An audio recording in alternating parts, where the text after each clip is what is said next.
patch notes. Let's go over the patch notes. Overwatch 2 retail patch notes, October 15th, 2024. This is tomorrow, chat. This is tomorrow. Season 13 of Spellbinders. Haunt your foes in Season 13 with Mythic Spellbinder Widowmaker, a master of witchcraft with stylish animations and enchanting effects. Then battle it out in Junkenstein's Laboratory, the spooky new Halloween terror PvP game with mutations that turn heroes into horrors. Plus, heroes and villains watch their ideas of justice collide in the My Hero Academia collab featuring exclusive cosmetics inspired by the anime's iconic characters. Get ready for a season filled with magic, might, and how did I say that word again? Macabre. Yeah, moments. You know what? Not a big fan of My Hero, but be honest with you, it could be worse. I am going to say right now. Listen, no, I called it last time Macabre. That's what I'm going to say.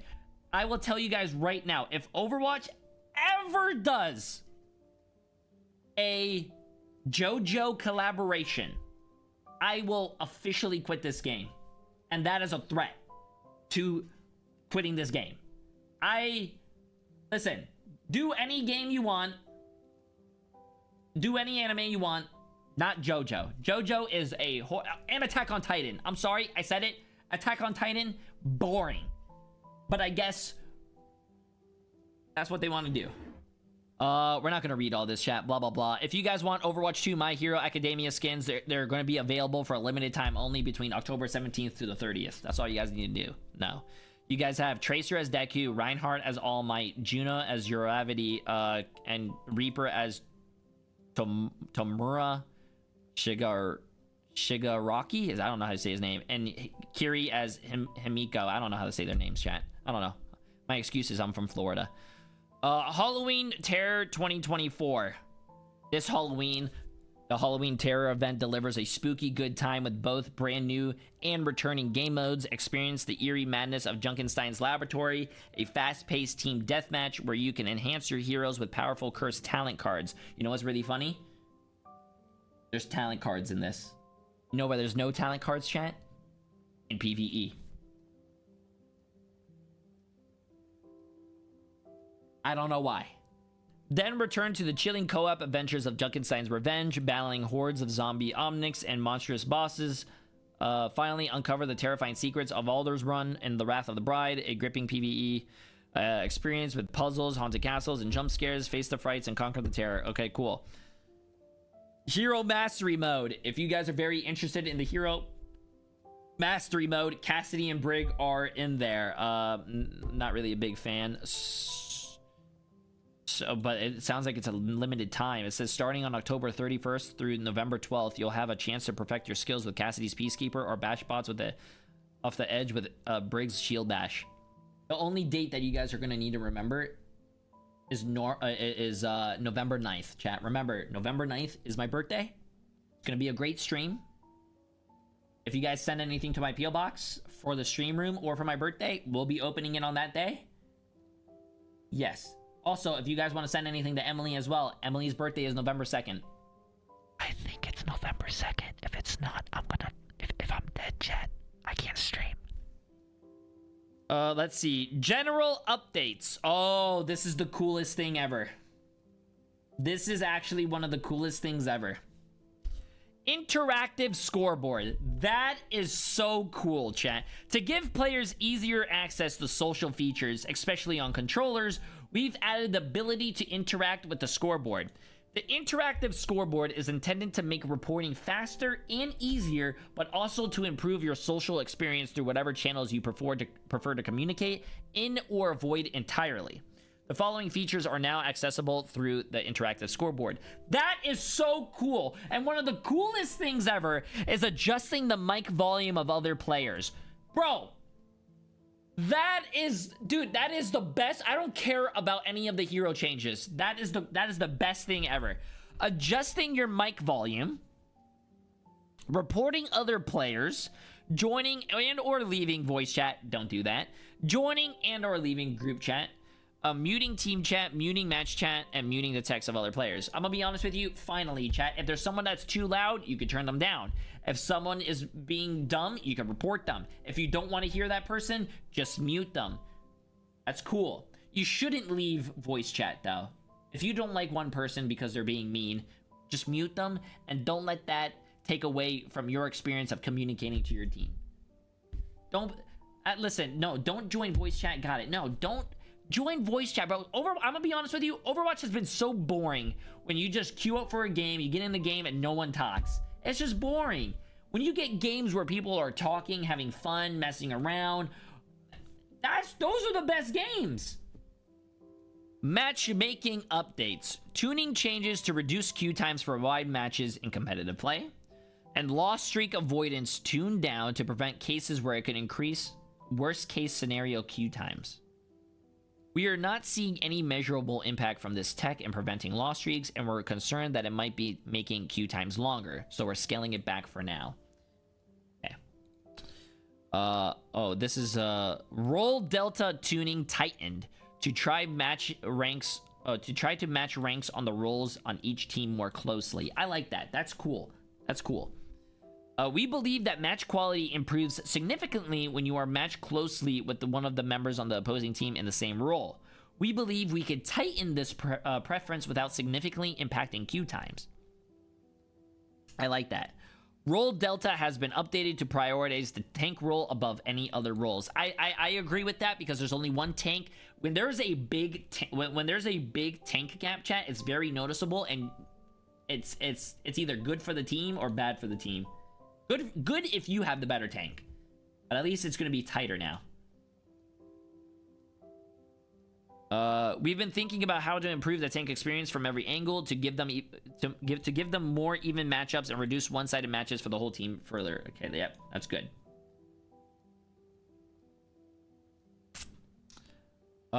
Ooh, wait a minute. At higher ranks, the effects of MMRDK, winning trend, losing trend, and collaboration have been reduced. At our highest ranks, these modifiers could sometimes allow very high skill players playing on new accounts to get lucky and surpass their peak ranks considerably, without actually earning their new rank like other players that have been playing more on their accounts. True, that's good. At higher ranks, the matchmaker now takes into account the benefits of grouping when constructing matches. At the highest ranks, groups have been noteworthy advantages against teams composed of all solo players for some time now. Our aim with this addition isn't to remove the advantage of grouping at higher ranks entirely, but we like the advantage of grouping at higher ranks to be less extreme. There you go. Public custom games. Oh yeah, chat, you cannot host a public game now if your endorsement is now not level 3. Just as a heads up. Bang. Not reading all that, though. Streamer mode. Access to hide my name function of streamer mode now requires completing the Unrelenting Hero Lifetime Challenge. Ooh, so you can't hide your name now.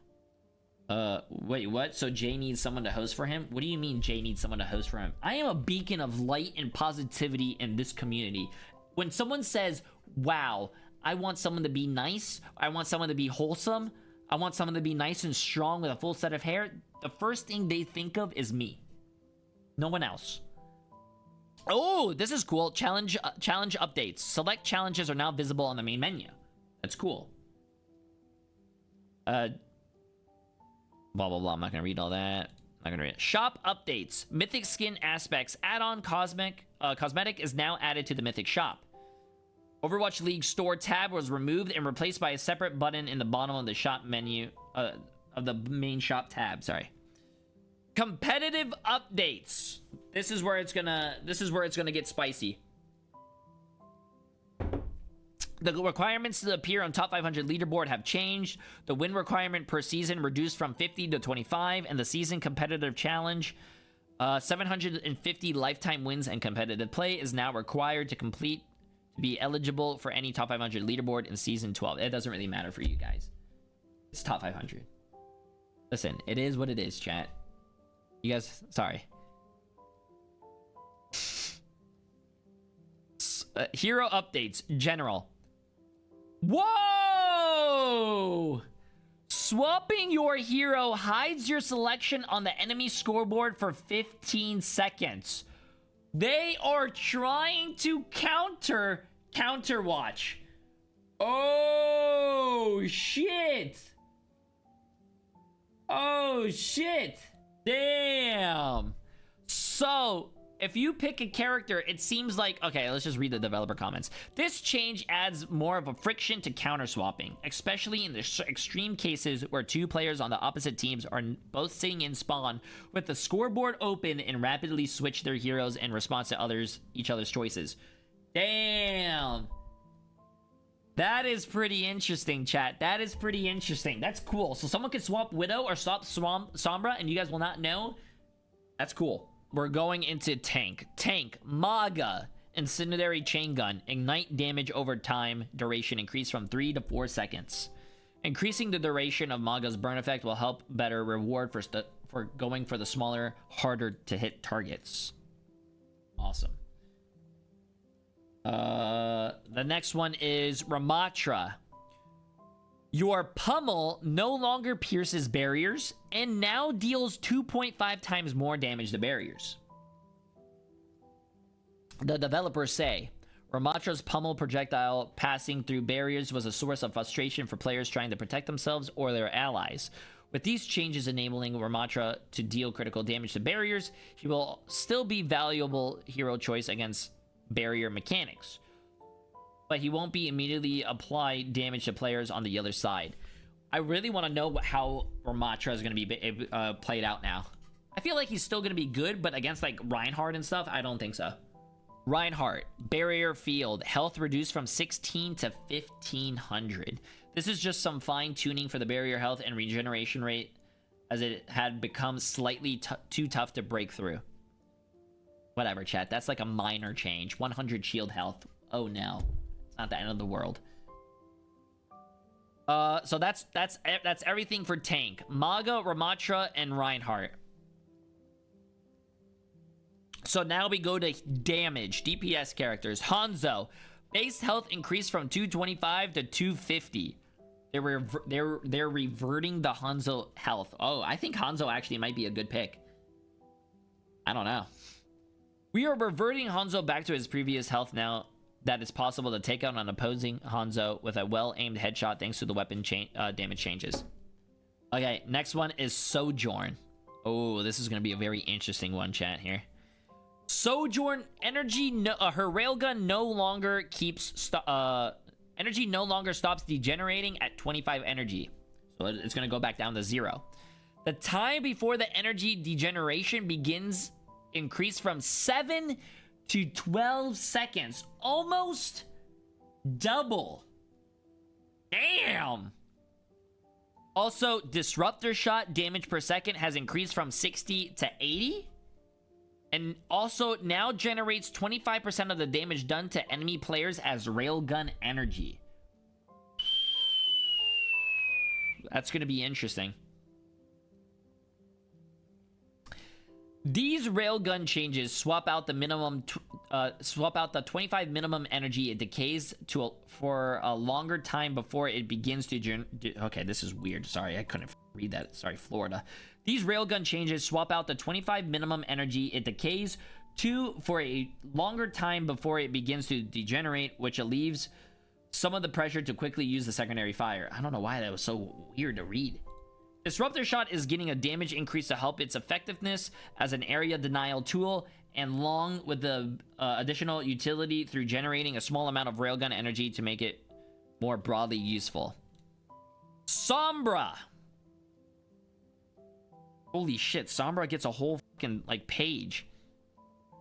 More than a whole page. Hack. No longer ends stealth but reveals Sombra. It does reveal Sombra. Hacked ability lockout effect duration reduced from 1.5 to 1 second. EMP duration unchanged. And Bob hacked stun duration reduced from 10 to 3 seconds. Thank God. I'm gonna be honest with you. It was kind of bullshit when when the other team ran Sombra and you throw your Bob out and you see your Bob get hacked and he's just literally useless that whole duration. Your ultimate ability was just countered by a hack. That was dumb. That was dumb. Stealth. No longer passive. It now activates by using Translocator. Now has a 5-second duration, so you have to throw your Translocator, and then when you throw your Translocator, you're invisible for 5 seconds. Added a stealth timer around the reticle and removed the ability icon. And taking damage now reveals Sombra for 1 second instead of ending the stealth. The Sombra's translocator and cooldown increased from 5 to 7 seconds.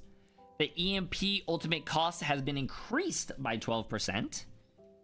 Opportunist is now back in the game. The Opportunist passive has now been added back in. Increases Sombra's damage, weapon damage versus hacked targets by 20%.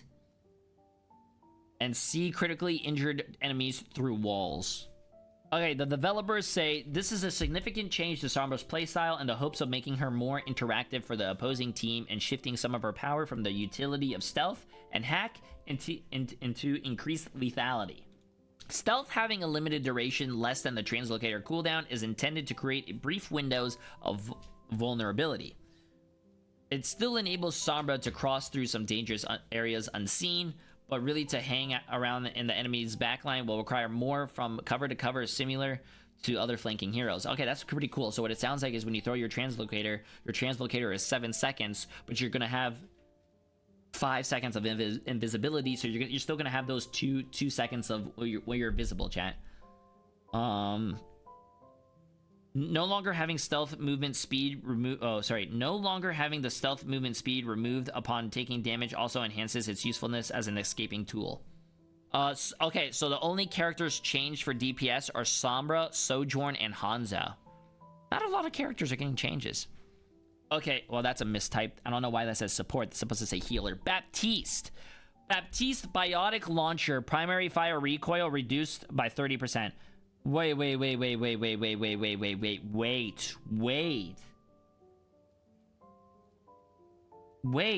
What?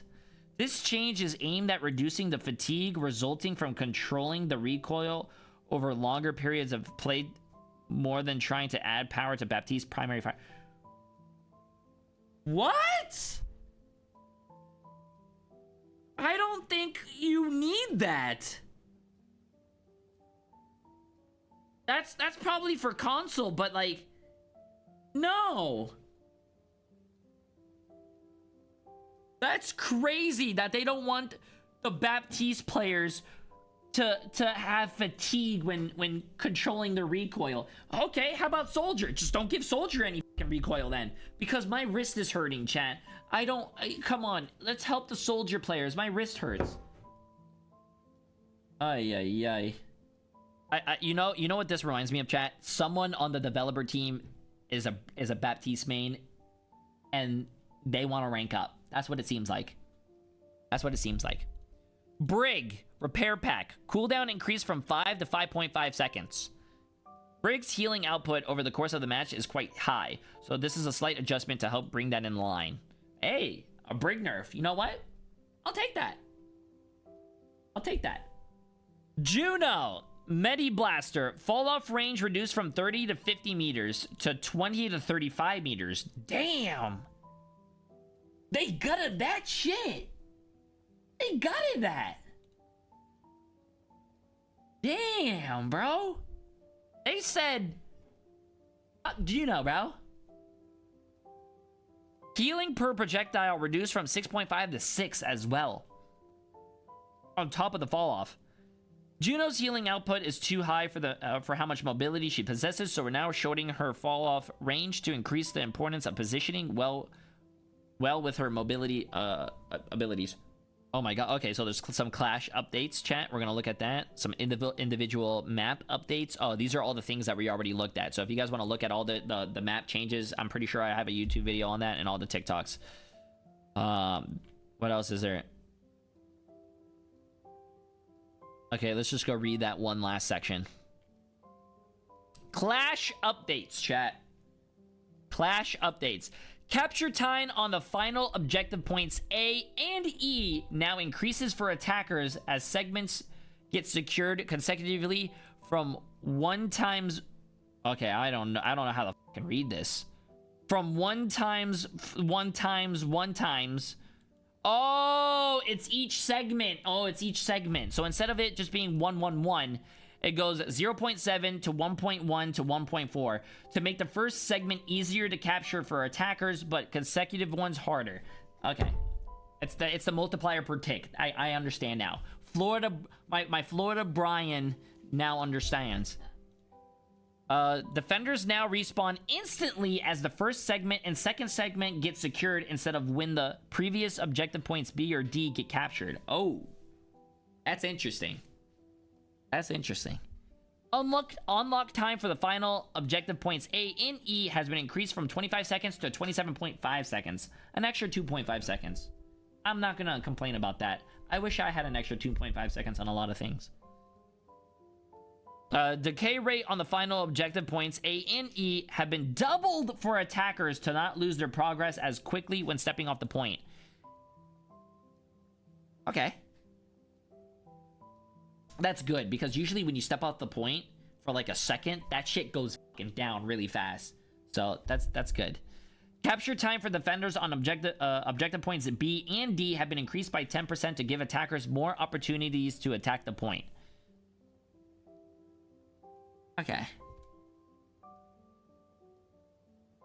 We want to reduce the number of one-sided stomps occurring in the Clash game mode. We also want to address the difficulty of securing at least one segment on the final objective points as attackers. So we tweaked the capture time for the defending team to make the fight more objective points B and